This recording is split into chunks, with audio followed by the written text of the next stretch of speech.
네, 반갑습니다. 반갑습니다. 네, 오늘 평일인데도 불구하고 예상 밖으로 되게 많이 오셨네요. 자, 오늘 동차 속성반이죠. 정확히 말하면 단기 합격반. 그러면은 8회 정도로 진행을 하는데 꽉꽉 눌러서 하지 않아요. 네, 꽉꽉 눌러서 하지 않고 할 수 있을 것만 위주로 합니다. 근데 못해요. 거의 다. 그리고 교재는 지금 시점에서는 주제별 요약집으로 가세요.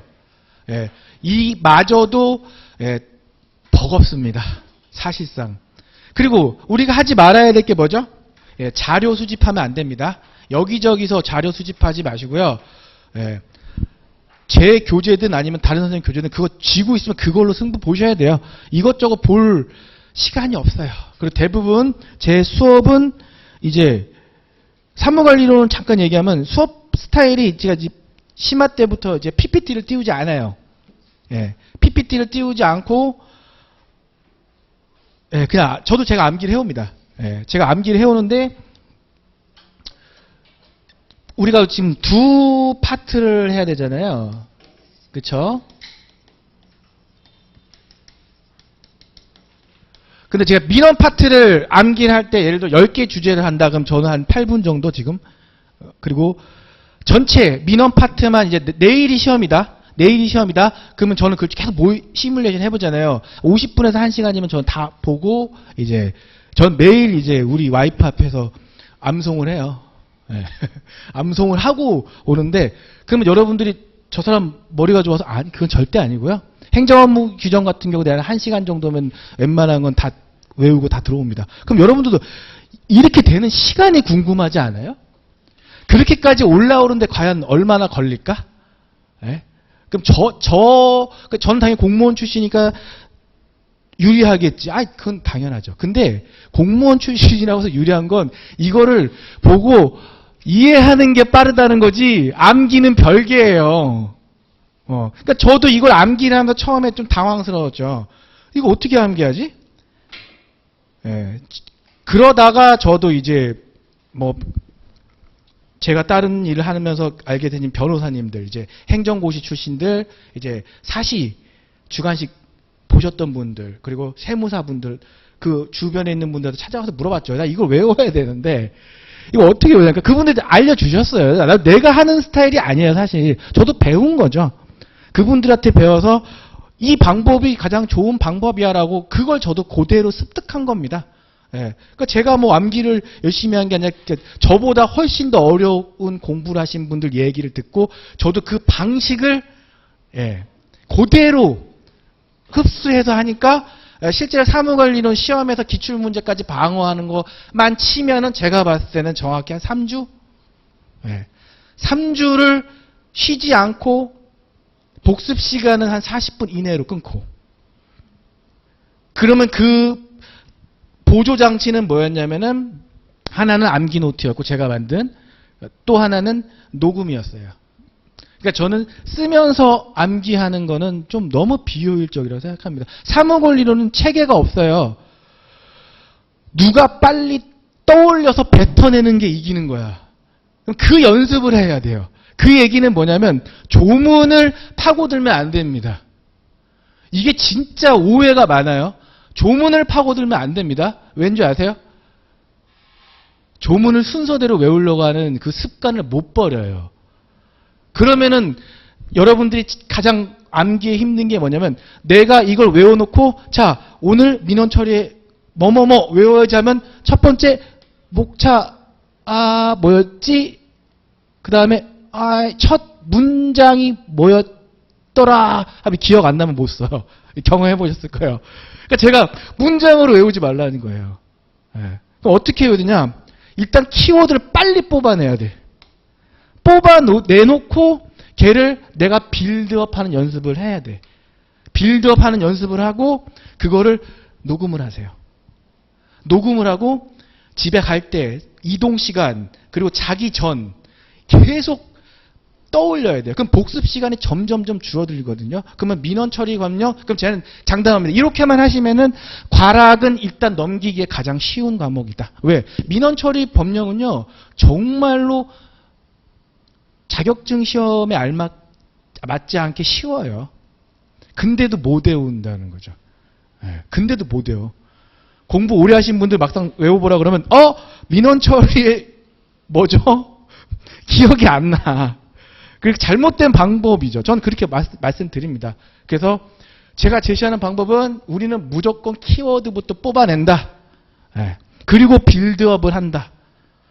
그 연습을 한다. 그리고 항상 머릿속에 키워드를 뽑았으면 나한테 질문하세요. 내 스스로한테. 그게 뭔데? 그거야 라고. 계속 말로 하세요. 말로 하는 게 가장 좋습니다. 말로요. 자, 그리고 수업은 이제 8회는 충분한데 중간중간 제 수업 스타일은 거의 암기 위주예요. 예. 왜냐면 여러분들 혼자서 암기하기 너무 힘드니까 여기 온 거 아니에요. 솔직히 얘기해서. 이거 배우려고 온 게 아니라니까. 우리 들어보셔도 알겠지만 배울 게 없어. 배우러 온 게 아니라 암기하러 온 거예요. 예. 그럼 누가 나 같은 사람한테 비판도 받았어. 솔직히 얘기해서. 예. 뭐냐? 컴플레인이죠. 너무 암기 위주로 간다. 그럼 어떡하라고. 암기를 못해서 못 쓰는 시험인데, 예? 우리 50분에 한 과목이죠? 그러면 정확히 분설형으로 나왔을 때 찢어 발겨서 문제 붙여서 나오면 여러분들 실제로 해보니까 5분, 6분도 못 나오더라고. 안 되겠더라고. 예. 그 주제가 뭔지를 찾는데도 시간이 걸려버리더라고. 그래서 제가 말씀드린 거예요. 조문에 얽매여서 안 된다. 그러니까 핵심 키워드 넣고 나머지는 좀 자유도가 있어도 상관없다라고 생각하세요. 왜? 문장 자체가 굉장히 상식적이에요. 해보시면 아실 겁니다. 그러니까 여러분 민법 계약 보세요. 내용이 문장 자체가 상식적인가요? 아니죠. 법적 지식을 필요로 하죠. 실무법도 법적 지식을 필요로 하죠. 절차법 법적 지식을 필요로 하죠. 사무관리는 뭐죠? 규정이에요. 공무원들 이렇게 하라 저렇게 하라. 그러면 지나가는 사람 아무나 붙잡아도 다 알아먹을 수 있게 써 있어. 맞잖아. 공무원 일이라는 건요. 지나가는 사람 아무나 붙잡고 시켜도 다 할 수 있게 만든 게 공무원의 업무예요. 근데 그거를 법적 지식이 필요한 과목처럼 공부하면 낭비라는 거죠. 낭비예요. 그 낭비를 제가 줄여드립니다. 저도 이런 말 하면 좀 그런데 신규 강사지만 찾아주시는 분들이 많아요. 예. 그러면 저도 그 시장에서 이유가 있겠죠. 예. 이유가 있어요. 저 같은 스타일을 선호하시는 분들이 많다. 예. 그래서 그것만 알아두시고 믿고 가면 됩니다. 우리는 3주 이내에 민원 처리 법령을 암기를 한다. 1차 목표로 잡으세요. 일단 너무 과하게 잡지 마시고요. 아셨죠? 자, 요약서 기준 8페이지. 네. 8페이지. 먼저 건드려줄 때가 얘네들입니다. 예. 먼저 건드려줄 때가. 자, 민원 처리의 원칙 보시잖아요. 얘네는 여러분들이 언젠가는 써야 돼요. 언젠가는 써야 되고, 또 쓰라고 안 해도 써도 됩니다. 예. 예. 그냥 분량 땜질용으로. 그러면 얘는 좀 이따 하고, 이제 민원 처리 예외죠? 보이시죠? 민원 처리 예외는 딱 발문 형식도 딱 주어질 거예요. 민원 처리 예외. 아니면 민원을 처리하지 않는 경우. 이런 식으로 주어질 거니까 여러분들 시험장에서 친절하게 안 가르쳐줘요. 제목을. 그게 뭐였지라고 떠올릴 수가 있다면. 그러니까 민원 처리 예외. 발문은 문제에서 어떻게 나올 수 있다? 딱 뉘앙스가 민원 처리 안 해주는구나. 못 해주느냐가 아니야. 못 해주는 게 아니라 안 해준다. 예. 왜냐면 뒤에 가서 이제 헷갈릴 게 있어요. 뭐냐면 민원을 반려하는 경우가 있거든요. 근데 이걸 보면 사람들이 민원 처리 안 해주는 거야. 그러면 민원의 반려. 기간이 넘었으니까 빨리 그리고 자기가 민원을 그러니까 취하하면은 반려하잖아. 그럼 그거 안 해주는 건가? 이렇게 나중에 알게 돼요. 근데 유해생분들 지금 아시죠? 예. 그거 헷갈릴까봐 지금 집어주는 겁니다. 민원 처리 얘는 처음부터 이 사유에 해당하면 안 해준다는 거야. 근데 뒤에서 나오는 안 해준다는 건 뭐냐면 해줄 테니까 다시 해와야. 안 해준다는 게 아니라 다시 해와. 얘는 처음부터 안 돼요. 그러니까 시험에서 이거 헷갈리시는 분들 많아요. 그렇게 개념을 잡아요. 자, 이거는 처음부터 이 사유에 해당하면 안 해준다. 그죠? 그러면 쉽게 얘기하면은 한번 빠르게 딱 보면은 당연히 정치적 판단 하면 안 되겠죠? 고도의 정치적 판단. 그리고 기밀, 비밀 될까요? 안 되죠. 헌법재판소 심판상 민원 처리 안 해주죠. 감사원 심사 청구 안 해주죠. 그리고 행정소송 심판 그리고 심판소송 안 해주고 그리고 감사위원회에서 의결한 사항 결정한 사항 성관에서 의결한 사항 그리고 인사행정상 사생활 딱 보니까 직관적으로 봐도 얘네는 안 해주겠다 느껴지죠. 이거 이해 못하시는 분 선생님 헌법재판소 심판이 뭔가요? 감사원은 뭔가요? 모르시지 않으시죠? 그럼 이걸 갖고 우리는 고민할 필요 없습니다. 그냥 암기를 하면 돼. 이거 그냥 암기해서 쓰는 거예요. 이 내용에 대해서 우리는 필요가 없어. 선생님, 각급 성관이 의결을 행하는 사람이 뭐죠? 성관이 알려주세요. 헌법을 공부하시라고요. 헌법을. 자, 우리는 그냥 외워버려요. 시간 없습니다. 제가 이제 우리 불법 도청하면 안 되죠. 예, 불법 도청하면 안 돼요. 도청과 똑같은 용어가 뭐죠? 감청이죠? 몰래 헌법재판소의 재판관들이 무슨 얘기하는지 들으면 안 돼. 안 되죠. 예. 근데 헌법재판소를 제가 감청하려면은 제가 고도로 훈련을 받아야 되지 않겠어요? 대충 하면 안 되잖아. 그죠? 정밀하게 해야 돼요. 정밀하게. 제 스타일이에요. 예. 정밀하게 헌재를 감청하자고. 감청행. 네. 정밀하게 헌재를 감청행. 그리고 여러분들 나중에 집에 가서는 연습장에다 좀 큼지막하게 하세요.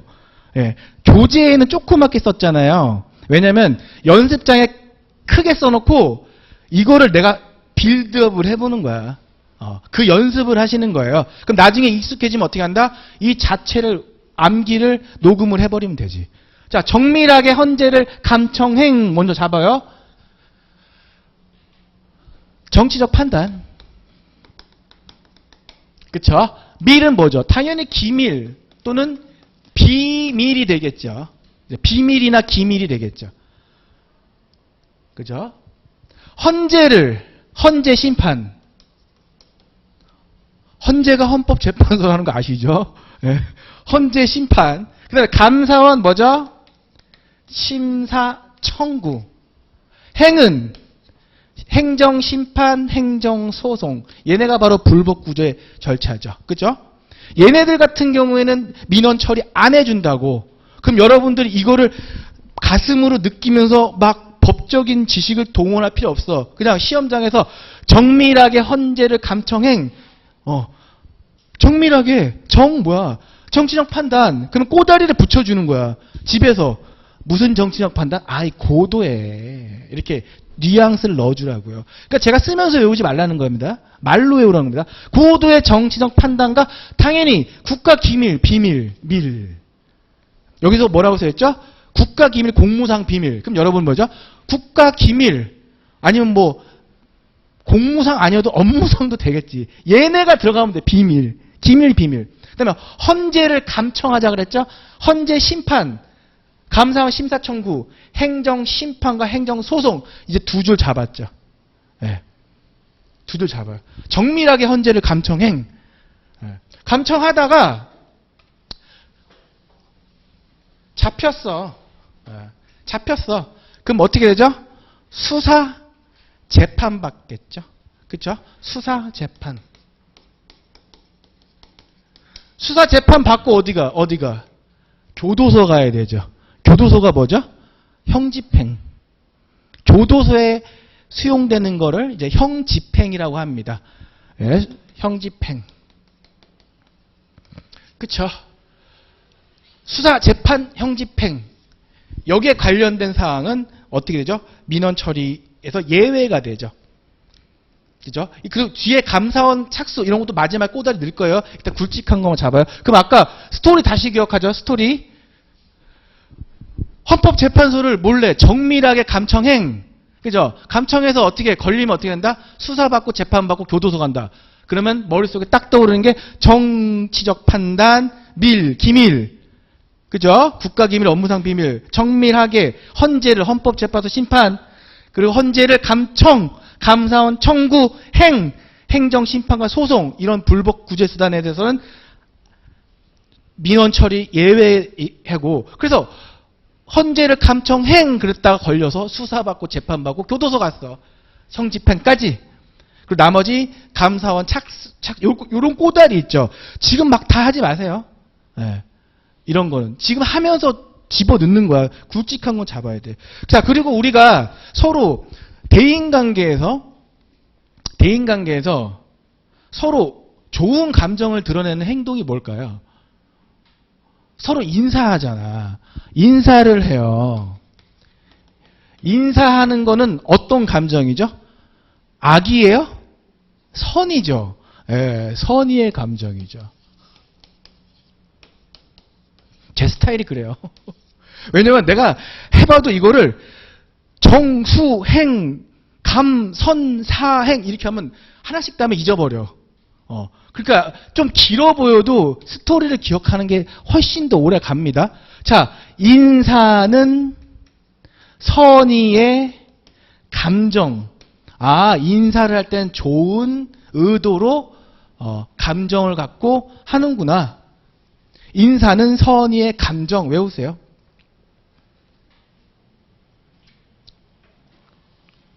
인사는 선의의 감정. 이걸 외울 때 그걸 떠올리는 거야.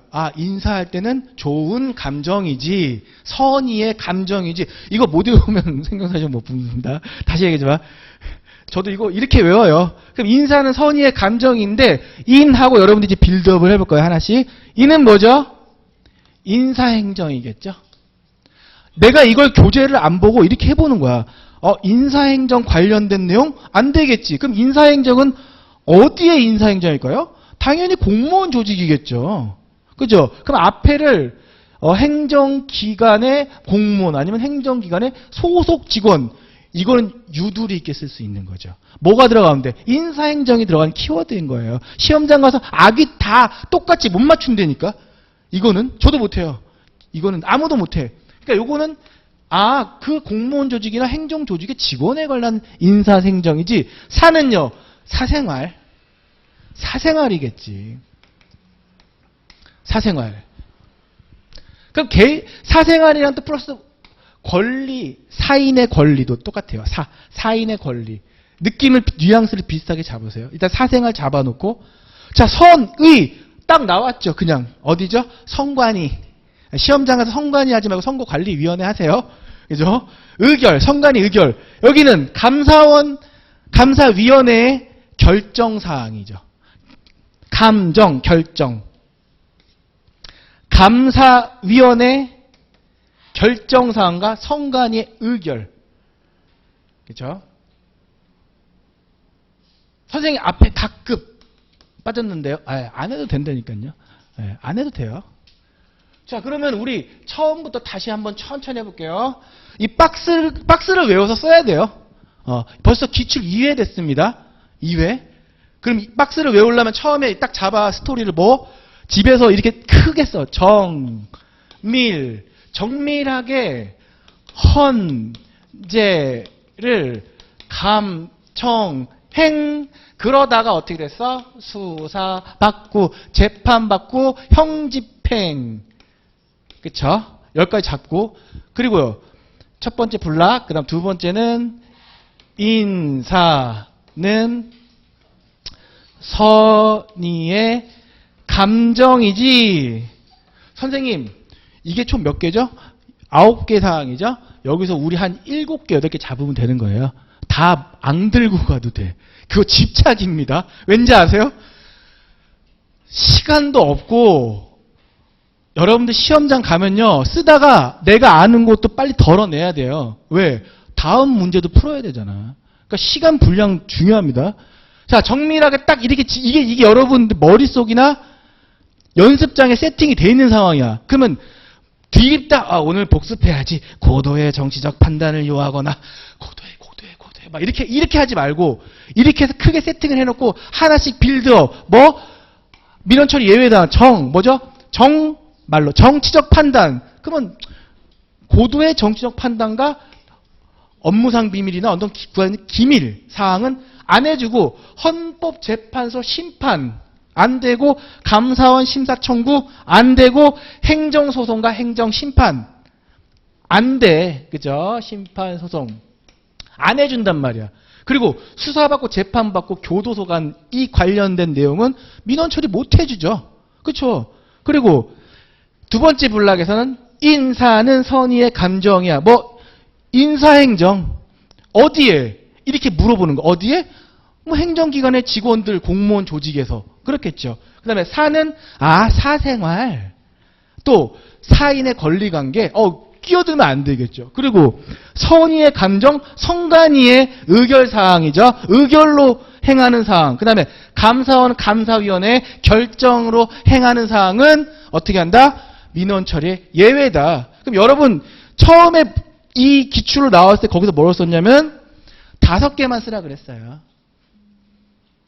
그리고 두 번째는 얘만 내지 않고 따로 붙였기 때문에 다 안 써도 되는 거예요. 아셨죠? 그럼 벌써 이렇게 쓰면은 벌써 한 6줄, 7줄 나왔겠네요. 답안지에서. 그쵸? 자, 그럼 내가 이제 추가적으로 그리고 어떤 분이 질문 주셨는데 이걸 꼭 순서대로 안 써도 되는 거 아시죠? 네, 그런 거 아닙니다. 초시분들 순서대로 안 써도 돼요. 아셨죠? 자, 그러면 이제 네 번째 꼭지를 보시죠.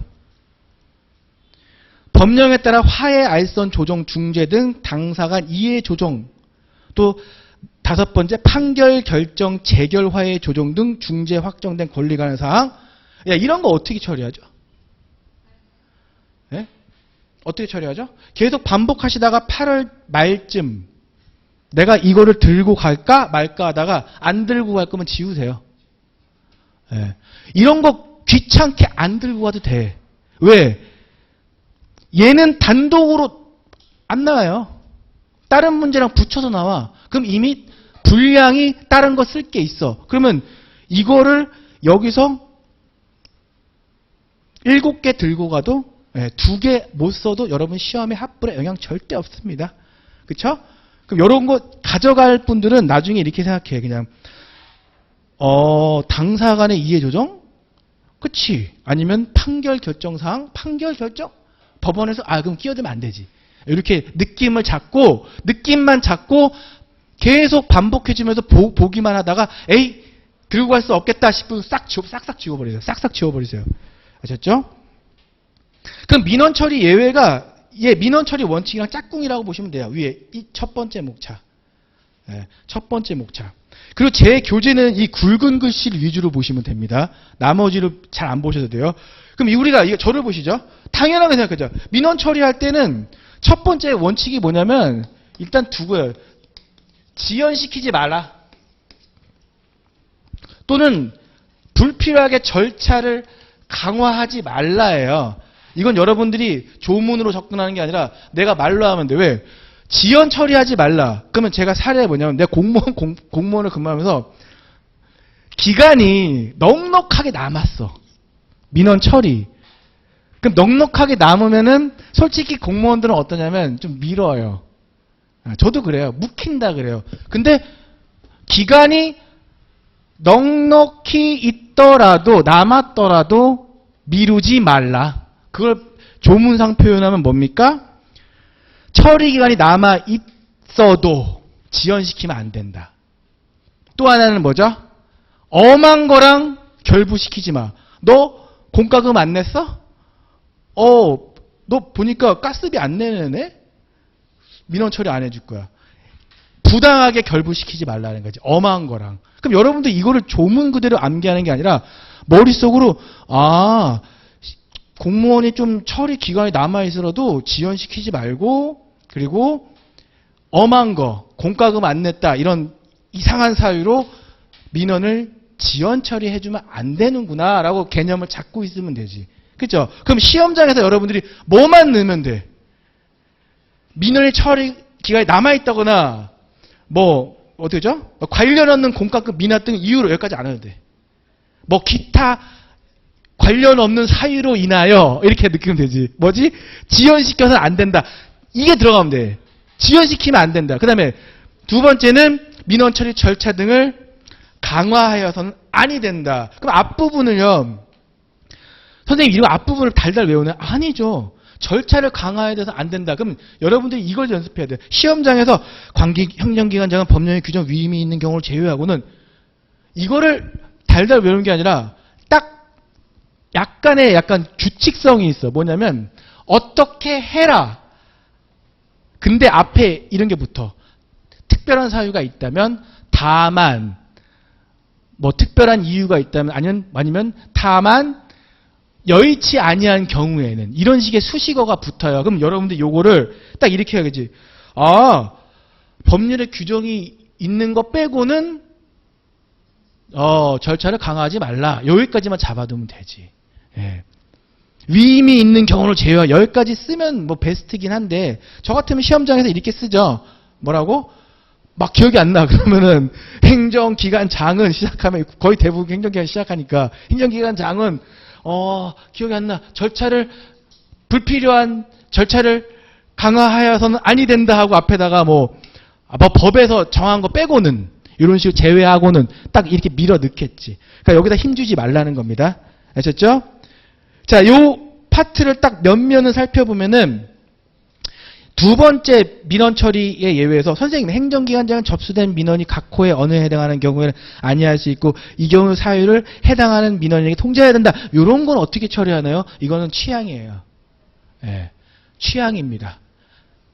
근데 저는 가급적 추천드리진 않아요. 왜? 민원 처리의 예외하고 바로 밑에 목차를 그냥 끌어내리세요.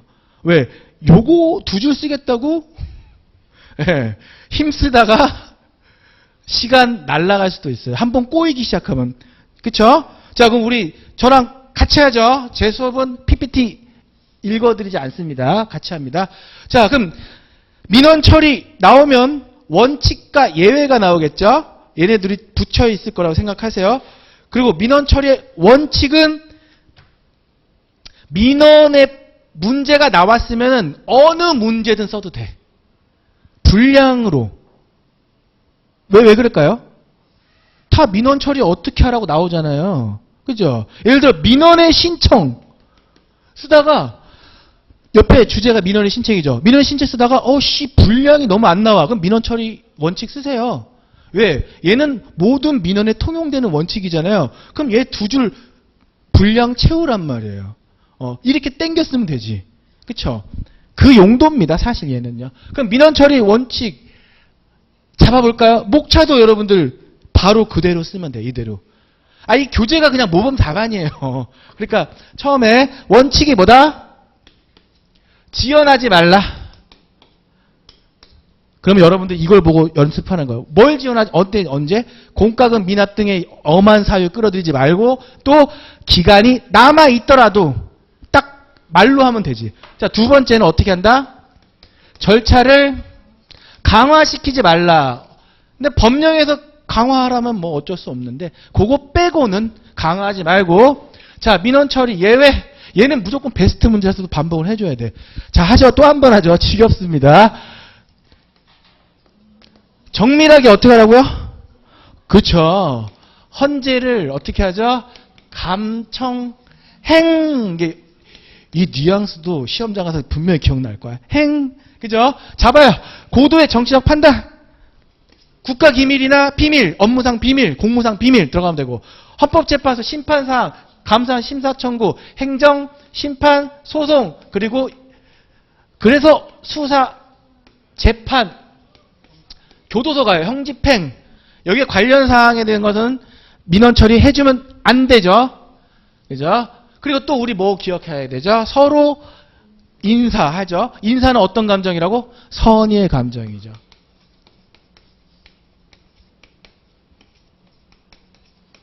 자, 여러분 집에서 발디업하세요. 인 뭐죠? 인사행정이겠지? 그럼 인사행정이면 당연히 공무원 조직, 행정조직, 행정기관, 소속직원 넣어주면 되지. 사생활, 또 개인의 사적 권리관계, 아니면 권리상, 사인의 권리관계, 뭐 이런 거. 또 선관위의 의결로 행하는 사항, 감정은 감사위원회 결정으로 행하는 사항은 안 합니다. 그렇죠? 그 다음에 꼬다리 기억하면 뭐 각급 선관위 아니면 감사원의 감사위원회 이거 안 넣어도 되죠. 감사위원회를 보면 출제위원이 감사원이라는 거 알겠죠? 예. 이거 지금 못 외우겠다. 손 들으세요. 따라올 수 있죠. 이 정도는 제 스타일이 이거예요. 근데 문제는 이거 복습 어떻게 하죠? 복습 어떻게 하죠? 오늘 집에 가면서 그리고 자기 전에 조문을 보지 말라는 거라니까요. 그 다음에 빠르게 또 해야 되나? 빠르게 또 해야 돼. 스마트폰 켜고 녹음을 하세요. 녹음을 하고 민원 처리의 원칙은 말로 하세요. 내 언어로 하세요. 내 언어로. 처리 기간이 남아있으니까 그런 사람 지금 하면 안 되고, 그리고 불필요하게 있잖아. 법령이 정한 거 빼고는 절차를 강하면 안 돼. 다 외운 거야. 그리고 민원 처리 예외가 있는데 걔네들은 뭐냐면 정밀하게 헌재를 감청해. 뭐냐면 고도의 정치적 판단과 이렇게 하나씩 끊어. 그럼 이거 1분도 안 걸려. 딱 외우고 어떻게 해야 돼? 이제 오늘 밤에 복습했잖아요. 그럼 살아있어. 그럼 내일 출근할 때 내가 하든가 아니면 또 들으면서 전철에서 또 따라하는 거야. 따라하는 거야, 계속. 그럼 이거 한 두세 번 하면 암기해요. 네, 암기합니다. 근데 이거를 암기를 못하신 분 거의 대부분이에요. 네, 아셨죠? 제가 이 방법 하나 스마트폰을 녹음해서 계속 반복해주고 그 다음에 또 하고 화장실 가서 똥 싸면서 하면 되잖아. 그러면 8회면 충분합니다. 사무관리는. 자, 그렇게 했어. 그럼 이거 말고 선생님 저는 이상하게 스마트폰 싫어요. 그럼 어떻게 하냐면 다이소 가서 3,000원짜리 화이트보드 사세요. 집에서 여러분들이 저라고 생각하세요. 제가 이거 다시 말씀드리면 저 이거 오늘 수업할 내용들 암기하는데 저 8분도 안 걸렸어요. 제가 다 외워서 수업하잖아요. 왜 그럴까요? 내가 이거를 조문을 기억하는 게 아니라 여러분들 수업하면서 집에다 화이트보드가 있어. 다이소. 그걸 보면서 이걸 이 짓거리를 하는 거예요. 계속. 그럼 이게 안 외워질 수가 없다니까. 자, 그러니까 제가 부탁드리지만 쓰는 거에 너무 제발 걱정하지 마세요. 사무관리로는 쓰는 게 중요한 게 아니에요. 안 떠오르면 못 써요. 아셨죠? 그러니까 항상 제가 아까 떨리고 걱정된다는 겁니다. 공부 정말 더럽게 열심히 했는데 순발력이 없어서 안 떠올라. 그러다가 말려드는 거야. 맞잖아. 행정 절차론에서 어렵게 나와서 한번 얻어 맞은 거야. 멘탈이 나갔는데 사무관리로 보니까 이러다가 안 돼. 그러니까 내가 뭐랬어요.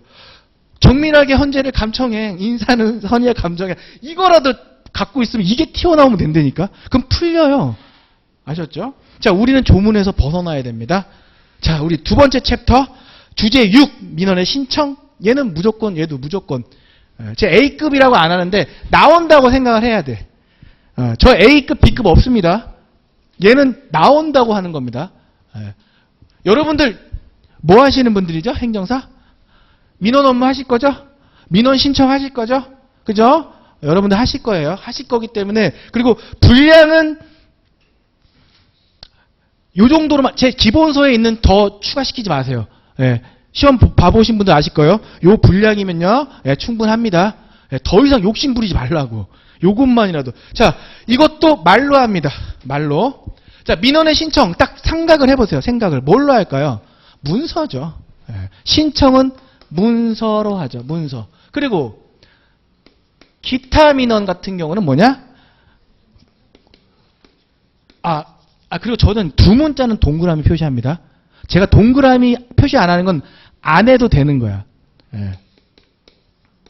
자, 문서로 하자. 예. 이게 뭐냐면 제 암기 노트가 이렇게 생겼어요. 제가 이렇게 표시해놓고 연습해요. 근데 이건 각자가 선택하세요. 나는 이렇게 선생님 따라할게요가 있고 자기 스타일 있으면 자기 스타일로 하세요. 자, 말로 자 민원 신청 어떻게 하죠? 문서로 하는데 기타 민원 같은 경우는 구술과 이과 전화로 있어. 그럼 기타 민원이 뭐죠? 우리 초시생들은 좀 이따 할 건데 이렇게 가볍게 생각하세요. 지나가다 개가 죽었어요. 실제 제 사례입니다. 예. 그리고 지나가다가 사람이 죽어 있대. 가니까 죽어 있더라고요. 죽어 있는 게 아니라 누워 있더라고. 그러면 어떻게 해야 돼요? 공무원 어떻게 해야 되죠? 얼른 나가서 봐야겠죠? 그죠? 그러면 그 민원인이 이 기타 민원을 신청할 때 어떻게 합니까? 문서 갖고 할까요? 사람이 죽어 있는 것 같고 개가 죽어 있으니까 어떻게 빨리 치워라. 전화하죠. 그리고 지나가는 공무원한테 빨리 치우세요. 이게 기타 민원이에요. 기타 민원은 뭐다? 좀 이따 할 건데 잡스러운 번거롭고 일상생활을 지나갔는데 개가 죽었어. 아니면 보도블록이 파였어. 얼른 이거 문서 갖고 올 필요 없잖아. 그죠? 전화로 한다. 자, 문서로 합니다. 기본적으로 여러분들이 문서로 할 거예요. 그리고 기타 민원은 뭘로 하죠? 구술과 전화. 그죠? 근데 요즘에 여러분들도 아시겠지만 여러분들이 민원 신청할 때 빨빨빨빨빨빨 막 다 들고 갈 수는 없잖아. 그럼 뭘로 하죠? 전자문서. 전자문서로 하죠. 선생님 너무 내용이 빈약한 거 아니야? 저는 여러분들이 있잖아요. 지금 초시생들이라고 생각하는데 여러분들이 알아야 될 내용, 그 이해할 내용, 그 필요한 딱 최소한 범위만 합니다. 왜냐면 자세할 필요가 없어. 왜? IQ 70이 아니면 다 알아들어. 그러니까요. 전자문서로 해요. 그건 뭐냐면 그냥 전자적으로 컴퓨터로 처리한다는 거예요. 내가 민원 처리할 때 일일이 빨빨거리면서 가지 않고 뭡니까? 각 기관마다 다 전자 게시판이 있거든요. 거기다 민원 신청한다고. 그래서 거기다 문서 파일 올리면 그게 전자문서야. 그럼 전자화된 문서 있어. 전자화. 이것도 사례는 뭐냐면 전자 문서는 뭐예요? 이렇게 생각하세요. 여러분이 민원을 신청했는데 거기서 접수 서류에 이걸 요구했어요. 여러분의 최종 학력 증명서. 근데 그거는 사진으로 찍은 위조가 가능성이 있기 때문에 스캔을 뜨라 그래. 스캔을 떠서 파일로 만들어서 올리는 게 전자화된 문서, 전자화 문서입니다. 이해 안 되시는 분 없죠? 그죠? 그러면 아까 잡았네. 이건 조문이 필요 없는 거야. 민원의 신청을 뭘로 한다? 문서. 기타 민원은 구술과 전화. 근데 요즘 시대에는 대부분 전자문서로 하죠. 또 파일 올리래.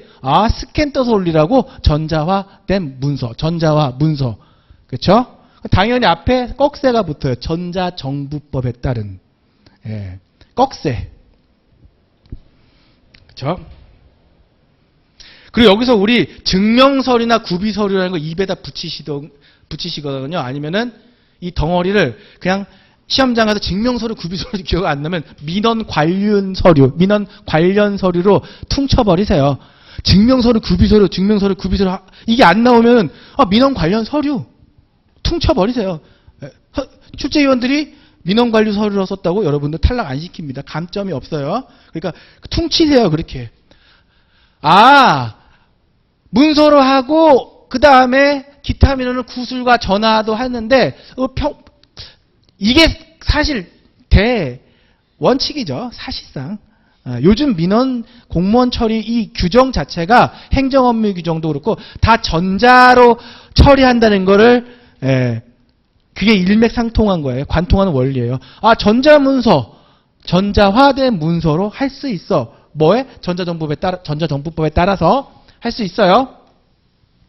근데 전자적으로 제출하지 못하는 경우가 있어. 이게 당연한 거지. 이제 이렇게 해라 저렇게 해라고 했는데 그 다음에 구성이 근데 못하는 경우가 있어. 그 얘기를 하고 싶은 거예요. 전자적 제출이 안 돼. 왜 안 될까? 왜 안 될까요?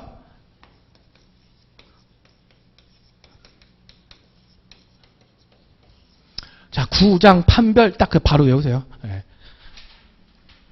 제가 야구를 되게 좋아하거든요. 축구도 좋아하고. 근데 좋은 저한테 맞는 구장이 있어요. 구장을 판별합니다. 네, 그렇게 생각하세요. 근데 이것도 되게 당연한 얘기야. 아, 전자적 제출을 해야 되는데 안 되는 경우가 있어. 그러면 당연히 너무나 당연해. 이거 안 잊어버려요. 뭐죠? 구축이 안 됐어. 뭘까요? 정보 시스템. 아, 당연하지. 정보 시스템이 구축이 안 됐어. 정보 시스템이. 그 앞에 덩어리가 있을 거예요. 뭐라고죠? 증명서나 구비서류를 전자문서나 전자화된 문서로 제출하려고 하는데 정보 시스템이 구축이 안 됐네. 이렇게 덩어리가 붙죠? 그러면 덩어리는 당연히 뭐가 붙어? 전자문서, 전자문서, 증명서류, 구비서류. 얘네가 덩어리야. 그러니까 암기할 필요가 없는 거예요. 앞에서 했던 거 그대로 내리면 되는 거지, 이렇게. 그쵸? 아, 구축이 안 돼서 정보 시스템. 그 다음에 장애가 있어. 뭐? 똑같죠? 정보 시스템에 장애가 있어. 그럼 덩어리 똑같이 붙을걸? 뭐? 증명서류, 구비서류. 그죠? 붙고, 그 전자된 문서. 걔네가 보내려고 했는데, 시스템에 장애가 있어. 너무 쉽죠? 판독이 불가합니다. 뭐죠? 아, 판독한다? 그럼 문서네? 아, 전자문서나 전자화 문서가 받아봤어. 근데 글씨가 다 깨진 거야. 판독 불가. 별도 규정이 있어요. 별도의 규정. 그죠? 별도. 여기서 1에서 3회까지 이런 거 쓰지 마세요. 네 번째 꼭지 1에서 3까지 이런 거 있잖아요. 이런 거 쓰지 말고 그냥 다른 별도의 규정이 있는 경우에는 그 규정대로 한다. 요대로 안 한다는 의미고 그냥 쓰면 돼. 예. 그쵸? 이걸 똑같이 쓰면 안 됩니다. 쓸 필요 없습니다. 많은 분들이 이거를 전자문서, 전자 제출이나 수신 등에 관하여 이렇게 똑같이 안 써도 되죠. 똑같이 안 써도 돼요. 아셨죠? 구장 판별. 자, 구축이 안 됐고 장애, 시스템 장애. 그 다음에 판독, 문서 판독이 안 돼. 전자문서, 전자문서. 별도 규정이 있어. 뭐? 그 문서를 수신, 발신할 때 별도 규정이 있어. 그러면은 그대로 하라고. 근데 만약에 전자적 제출이 안 된다. 그러면 원래는 저기가 있어요. 기본서에 있는데 그냥 상식적으로. 그럼 공무원이 다른 방법을 안내해 줘야겠죠. 그 상식적입니다. 그것도 하나의 목차입니다. 조문. 다른 방법을 안내. 다른 방법 안내가 목차야. 그러니까 제가 목차 굳이 암기하지 말라는 얘기고요. 전자적 제출이 예외가 있으면 그냥 상식적으로 다른 방법 안내. 그럼 뭐라고 쓸까요? 전자적 제출의 예외사항인 경우에는 그러니까 안 된 경우는 뭐죠? 우편, 방문 등 쓰면 되는 거지. 다른 방법을 안내하여야 한다. 그러니까 제가 조문 딸딸 외우지 말라는 게 그거예요. 당연한 거 아니야. 제가 말했잖아요. 내용이 상식적이라니까요. 그쵸? 요거는 추가적으로 쓰실 분은 그냥 쓰세요. 제목 자체가 다른 방법 안내. 왜? 전자적 제출이 안 되니까 다른 방법 안내해 준다고. 그럼 뭐지? 방문하세요. 우편으로 보내세요라고 요런 방법 등을 안내해야 된다. 그러니까 나오는 거예요. 아셨죠? 자, 그러면 이제 잡아보죠. 문서로 하고 기타는 구술과 전화. 그 다음에 요즘 시대에 전자문서로 한다고 전자화된 문서로 제출해요.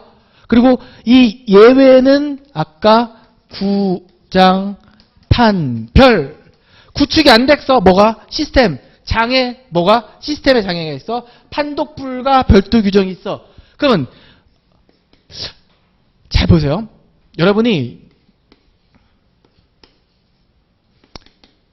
여기가 관악구청이야.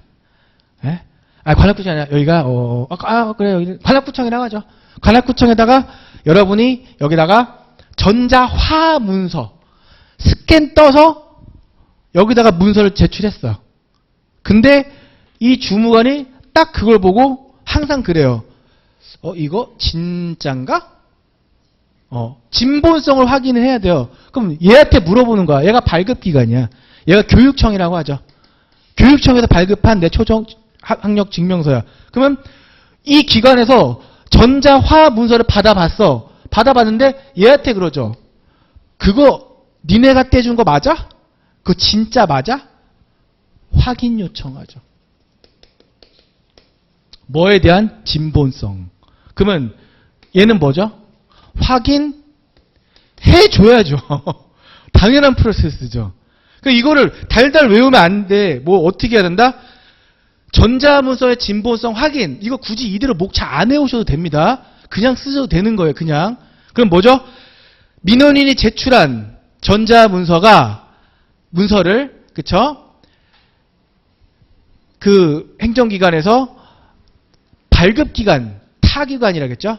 발급기관에 대하여 그 진본성 여부를 확인 요청할 수 있고, 그리고 그 발급기관에서 어떻게 합니까? 그 진본성을 요청에 응해야 된다. 아니면 확인해 주어야 한다. 이런 식으로 표현하면 되겠죠. 그럼 여기서 잡아야 될 키워드는 뭐다? 진본성을 확인 요청하면 해준다. 진본성 확인. 그리고 블라블라는 뭐죠? 그냥 내가 이렇게 쓰면 돼. 전자와 문서를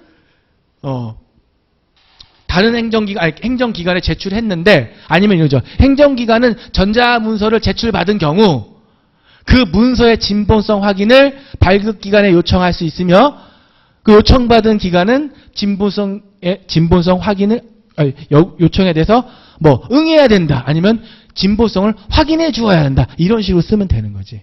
유두리 있게. 그렇죠? 똑같이 막 외워서 쓰면 힘들어요. 그리고 여기서 다른 행정기관은 결국 발급기관이라고 표현해도 됩니다. 그렇죠? 그건 당연한 프로세스예요. 자, 다시 한번 해줘. 이제 말로. 자, 여러분 계속 있잖아. 내가 이거 PPT 안 띄워주는 이유가 그거예요. 이거 읽고 또 읽으면 읽다가 집에 가. 계속 하나라도 떠올려 봐야 돼. 하나라도. 자, 민원의 신청 나왔다가 머릿속에 딱 고민 없이 뭘로 한다? 문서로. 근데 기타 문서는 구술이나 전화로. 그 다음에 요즘 시대 어떤 시대? 전자문서 시대.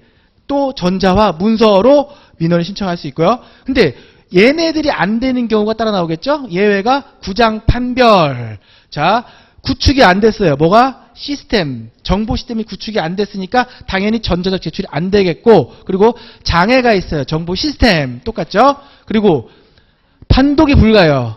그죠? 그리고 별도의 규정이 있으면 전자적 제출 얘기하지 마라. 또 추가로 아실 분은 그럼 목차를 다른 방법 안내로 잡으면 되지. 전자적 제출 예외 사항의 경우에는 담당자는 민원인에게 다른 방법을 안내하여야 된다. 그러면 여기서 우편, 팩스, 방문 등. 이건 안 쓰셔도 됩니다. 추가적으로. 자, 그래서 전자화된 문서를 받아본 기관, 그 기관에서는 다른 기관, 발급기관에 대해 뭘 요청할 수 있어요? 진본성을 확인 요청하면 그 기관에서는 진본성 여부를 확인해 주어야 된다. 끝났지. 이거를 조문을 달달 보면 진짜 불행한 공부법이라고. 집에서 이거를 막 목차를 써가면서 민원의 신청은 이거 어떻게 공부해요? 그죠? 자, 신청서 및 구비서류 기출이 돼 있죠. 얘는 따로 뗄 수가 있으니까 별도 표시하세요. 별 표시라든 형광펜으로 따로 표시하세요. 얘를 민원의 신청 파트에서도 쓸 수도 있고, 얘를 따로 떼서 딴 데다 갖다 붙일 수가 있어요. 아셨죠? 그럼 내용은 뭐냐? 민원 신청할 때 신청서랑 구비서류를 어떻게 할 건가? 그럼 이것만 외우면 됩니다. 우리 블라블라 하지 말고 이것만 외우면 돼요. 이건 두 문자예요. 오늘 집에 가면 그거 생각해야 돼. 최준문 강사가 정말 살찐 이유. 제가 원래 68kg였어요. 못 믿겠지만. 지금 90입니다. 근데 뭘 이렇게 좋아하냐면 칼국수 너무 좋아해. 수제비. 진짜 많이 먹어요. 그래서 나 살 빼려면 어떻게 해야 돼? 이거 안 잊어먹어. 수제비는 이제부터 최소한만 먹을 거야. 수제비는 최소한. 얘는 다시 말씀드리지만 여기다 써도 되고, 얘만 따로 민원을 신청할 때 뭐 필요한 신청 서류나 구비 서류 아니면 신청서 이렇게 잘라서 물어볼 수도 있어요. 그러니까 신청서, 구비 서류, 그러니까 제출하는 문서라는 느낌을 딱 잡고 있어야 돼. 왜냐면 따로 문제를 내면 잠깐만 이게 뭐였지? 이런다니까. 그러니까 내가 목차 외우지 말라는 거예요. 목차 요대로 그대로 외우시는 분들은 여기서 따로 떼서 물어보면 그게 어딨지 못 찾는다니까. 그러니까 내용을 알라고, 내용을. 자, 수제비는 최소한 합니다. 덩어리 취임새는 민원 처리에 필요한. 자, 수제비는 최소한입니다. 뭐죠? 민원 서류 낼 때 제출 부수는 최소한. 그리고 기재사항 최소한. 많이 쓰지 말라고. 이것저것 갖다 막 너 연애 몇 번 했니? 막 이런 거 쓰면 안 돼. 안 되잖아. 이혼했냐? 이런 거 막 쓰지 말라고. 기재사항 최소한. B. 구비 서류도 어떻게 해요? 최소한. 예. 이렇게 치고 가는 겁니다. 문장으로 외우시는 분들은 못 외웁니다. 자, 우리 민원 신청 서류 낼 때 어떻게 해요? 수제비는 최소한이에요. 수제비 최소한 먹어요. 이거 기억해요. 최준문 강사 살 빼려면 수제비 최소한. 제출 부수. 서류는 제출 부수. 그리고 서류에 기재하는 기재사항은 최소한. B. 구비 서류도 최소한. 그럼 옆에서 꼬리를 맞힐 때 최소한의 범위, 최소한의 한정. 나 같으면 그냥 이렇게 얽매이지 않고 기재사항은 최소한으로 한정해야 된다. 최소한이 들어가면 되죠. 최소한이 들어가면 되는 거야. 범위 뭐 이렇게 굳이 안 해도 돼. 구비서류는 최소한으로 요구해야 된다. 이래도 되지. 그죠? 유도리 있게. 최소한. 뭐에? 민원 처리에 필요한 최소한. 문장을 만들까요, 이제? 자, 신청서 어떻게 한다? 수제비는 최소한. 민원을 신청할 때는 제출 부수. 그 민원 서류의 제출 부수는 민원 처리에 필요한 최소한. 그죠? 이렇게 끊으세요, 일단. 그리고 기재사항도 민원 처리에 필요한 최소한. 구비서류도 민원 처리에 필요한 최소한. 이 조문 보죠. 자, 행정기관장은 신청서의 기재사항을 민원 처리에 필요한 최소한으로 요구해야 된다. 이래도 되지. 시험장 가서 똑같이 안 쓰고 한정해야 된다. 일단 여기까지 잡고요. 한정하여 여기 하며잖아요. 일단 한다로 하세요. 일단은 한 줄로. 왜냐면 분량이 나오면 어떻게 한다? 굳이 꼬리를 늘리지 않는다. 그죠? 지금 우리 쓸 거 민정에 신청해서 분량 나오고 있습니다. 그럼 여기서 최소한으로 한정하여 하며 민원서 신청서를 쉽게 작성할 수 있도록 신청 서식을 명확하게 얘네도 언제? 그냥 나중에 할 수 있으면 하고 안 하면 어떻게 한다? 지우고 그냥 최소한 범위로 한정한다. 딱 끊으면 되겠죠? 자, 두 번째 똑같죠? 민원 신청 구비서류를 정하는 경우는 어떻게 합니까? 구비서류를 제출을 하라고 하는 경우는 어떻게 한다? 민원 처리에 필요한 최소한으로 정해야 된다. 사실인지 아닌지 확인하거나 안 써도 되겠죠? 취임새는 뭐죠? 민원 처리에 필요한 최소한. 그죠? 자, 신청서 낼 때 제출 부수는 뭐죠? 똑같이 민원 처리에 필요한 최소한. 이렇게 끊어가요. 다 못 챙겨가요, 우리. 자, 그리고 이제 쉬는 시간 가질 건데, 제 수업은 뭡니까? 설명 최소한. 난 무조건 암기야. 나 근본이 없어. 근데 중요한 건 뭡니까? 이거를, 이게 초시분들은 이거 어떻게 설명해야 될까? 이거를 통째 주제로 암기하는 연습은 굳이 안 하셔도 돼요. 네. 그 내용을 내가 그냥 말로만 할 수 있어요. 왜냐면 얘네가 문제를 여기서 이렇게만 낼 수가 있어. 민원 처리의 원칙과 민원의 신청 시 증명서류 또는 구비서류의 전체적 예출 예외에 대해서 이렇게 여기서 뜯고 여기서 뜯을 수가 있어. 그러면 여기서 목차를 암기하는 게 무의미한 거죠. 이 전체 내용을 내가 말로 할 수 있는 쓰면 돼요. 그러니까 여러분 특히 초시분들은 이거 복습할 때 어떻게 한다? 내가 전체를 말로 해보세요. 말로 하고, 말로 할 때 그게 안 되면 제가 굵은 글씨 표현했죠.